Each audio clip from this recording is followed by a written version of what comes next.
I'm in the middle of creating another recipe for my book, which was probably just going to start out as an ebook, and it will be called Celtic Cooking. So this is what I do. I search for authentic recipes, traditional recipes from Ireland, Scotland, and England, and I write them down in my little notebook here, and then I set to work converting them for a whole food plant-based diet. I remove any salt, oil, or sugar from the recipe, and then I have to substitute in acceptable ingredients that will give a similar result to what the recipe originally started as. Now, I tend to like a lot more flavor than what some of these traditional recipes have in them, and so I'll add spices accordingly to my taste. If you try my recipes, adjust those spices to your taste because everyone's different. You don't have the same background that I have. You weren't raised the same way, so you don't have the same taste. And we tend to get set in our ways and we become accustomed to things that we're used to. And so even though we transition to a plant-based diet, we don't want to give up those flavors that we're used to. We have to give up some of the ingredients, but we don't want to give up the flavor. So keep that in mind if you try my recipes and I add something that you're not real fond of, substitute something that you are fond of. So having said that, today I'm trying out a recipe for Tattie Scones. Now, this was kind of odd. Even my British, very British husband, who has Scottish blood on one side, did not know that tatties are potatoes in Scotland. So when I told him I was making Tattie Scones, he'd never had them. So this will be something that will be a treat for him as well. They were originally part of a good old fry-up. They call that a English fry-up, which of course this is a Scottish recipe, so it would be a Scottish version of a fry-up. Now in England, my husband was used to these fry-ups and they had fried bread. So that just kind of, that's where this goes, okay? So the Tattie Scones were fried and they were fried in oil, just the same way a bread would be fried in oil in England. So I don't want to fry in oil. And since this is a dough-based item, I'm not sure how it would fry up anyway. So I'm going to attempt to bake it.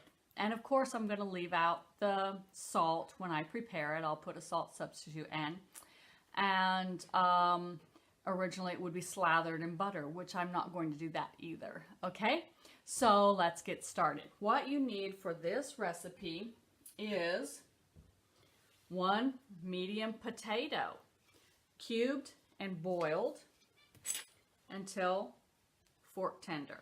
Now I've cooled these because I have to make this into a dough and roll it and use my hands in it. So I don't want those potatoes really hot, fresh out of the boiling water. So I have prepared these this morning and let them cool so that I can work with them. I'm going to put those into my bowl. I realize you can't see, but yes, I stuck those in there. And then I'm going to mash them. And again, this is my first time trying this recipe. Never had it before. Husband's never had it before. And if it works out, it will go into the recipe book.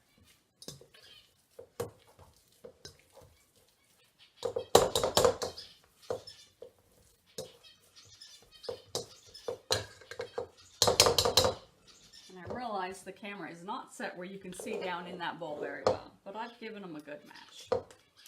And I haven't got the best masher, and it mashes fine, but my food gets stuck in it. One of these days I'll find one that's a little more open. I'm going to apologize for the noise.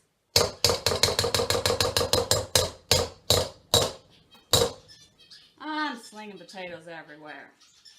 That's my offering up to the kitchen gods which should mean this recipe should work. Let's hope that works anyway. That's my theory. If I give an offering to the kitchen gods, the food tastes great. All right, so I've just mashed them up real good. Then I'm going to add 1/3 cup flour. And I've got some unbleached organic flour. And that's 1/3 cup.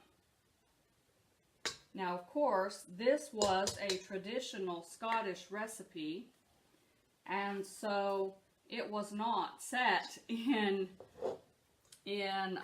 cups.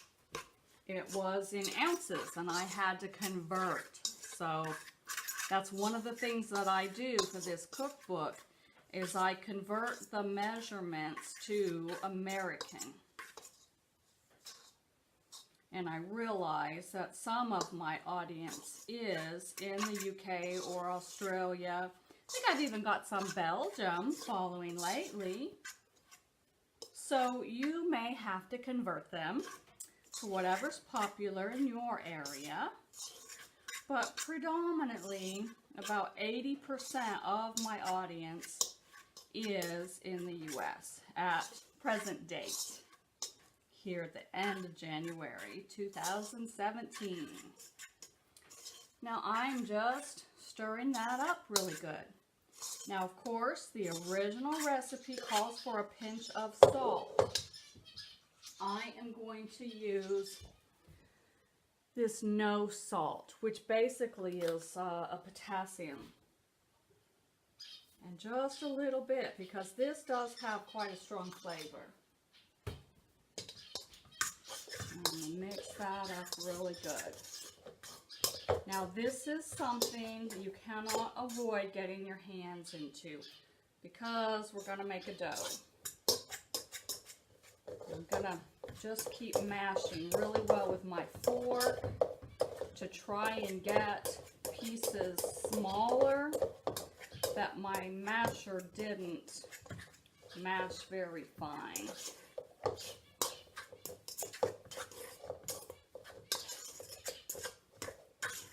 And then,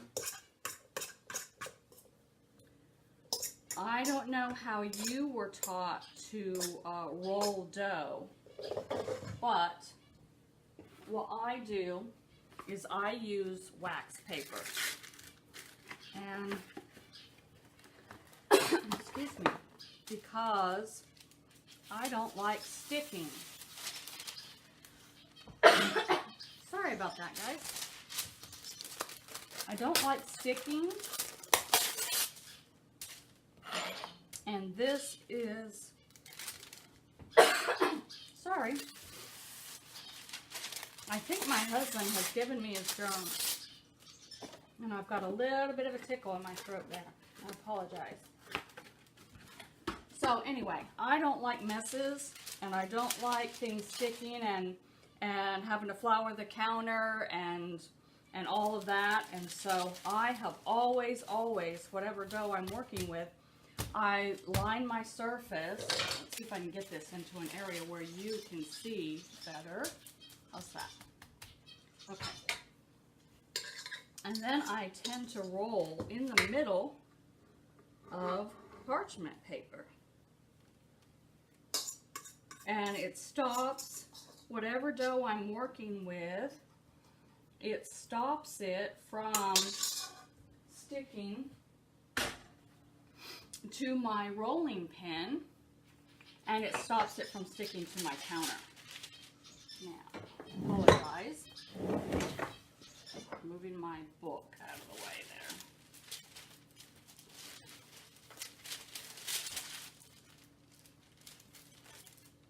And then we are going to need to roll this out.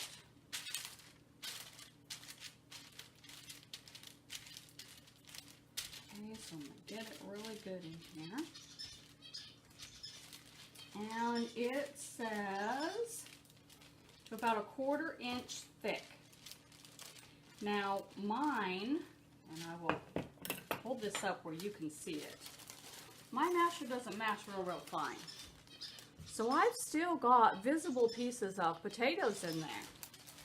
Now you can take this finer, because again, this is an untried recipe. Don't know how it's supposed to look.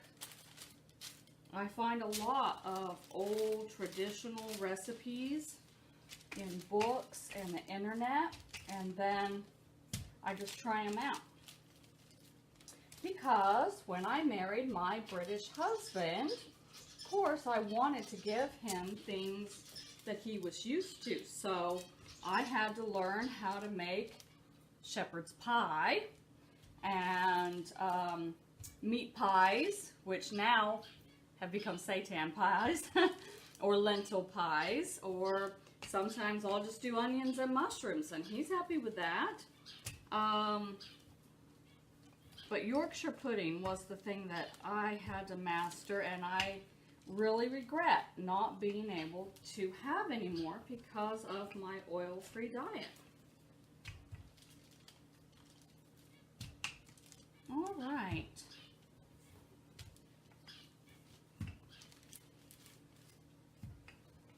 Now, scones are generally triangular shape.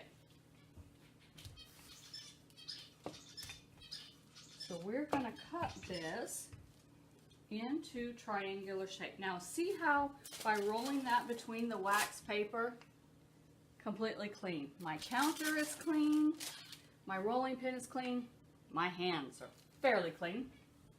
And then I just pull up slowly my top wax paper. And this works with any kind of dough. And I've always done this. All right, a little bit still on there, not too bad. Okay, then I've got a knife, and I'm going to cut them into scone shapes. Now here's going to be the trick, is getting them off this other wax paper. And as I said, I'm not going to pan fry these. I'm going to bake them on my silicone mats. And that's going to be the true test, I think.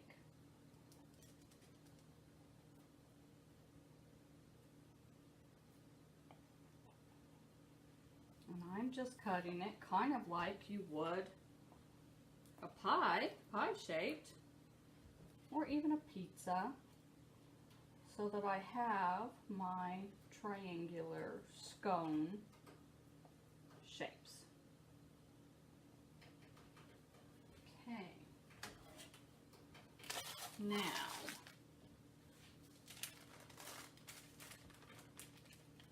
cross fingers. Has everybody got their fingers crossed? If this doesn't come out, we will just form them with our hands on the cookie sheet. And I may have to do that a little bit anyway. Yeah, my paper's tearing underneath. Okay. At least I know I've got them the right thickness. So we'll go back, put them back into their scone shape.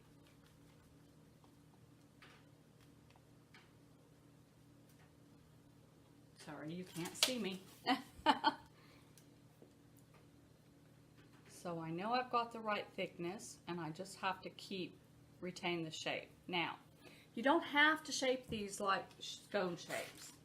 You can just put those in flat round circles. It's just that when I think of scones, I think of this shape, and so I'm going to try and keep it in this shape, just for aesthetics.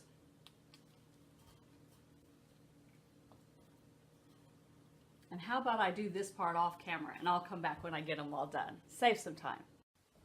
Alrighty, I've cleaned up my workspace just a little bit, and I've got them all on the cookie sheet.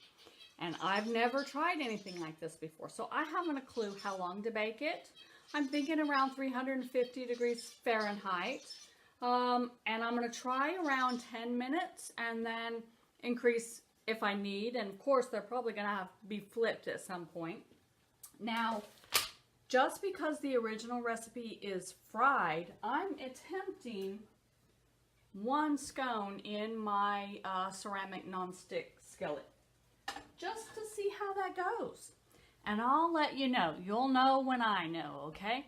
So I'm going to pop these in the oven, and I'll work on the one on the stove, and I'll come right back. All right, guys, I think I have my answer.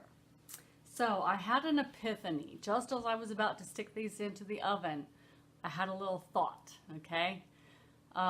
You could probably see the light bulb actually pop up on top of my head. I pulled one of them out off of the tray, and I put it in my air fryer. I did 5 minutes, flipped it over, and did 10 more. And I got this beautiful puffed up little scone. This is the one that I pan fried. Looks done, looks fine, but it's flat. I like the look of this one. Can you see the difference in the height there? How puffed up that is versus the pan fried? And then these are the ones that were in the oven, and they clearly need to be flipped. Let's see, just 1 second. Get my mitt. Clearly need to be flipped. They've been in 15 minutes, and they're pretty solid on this side. This is the one I flipped, and it needs to go a little longer, but I'm just not liking the look of it. I think I have my answer right here in the air fryer. Let's see what they taste like.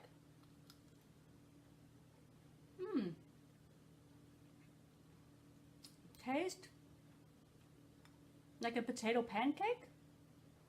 And then as I bite it, it kind of loses its air and floats down. But so of course, they'll need to cool a bit. But the pan frying did work.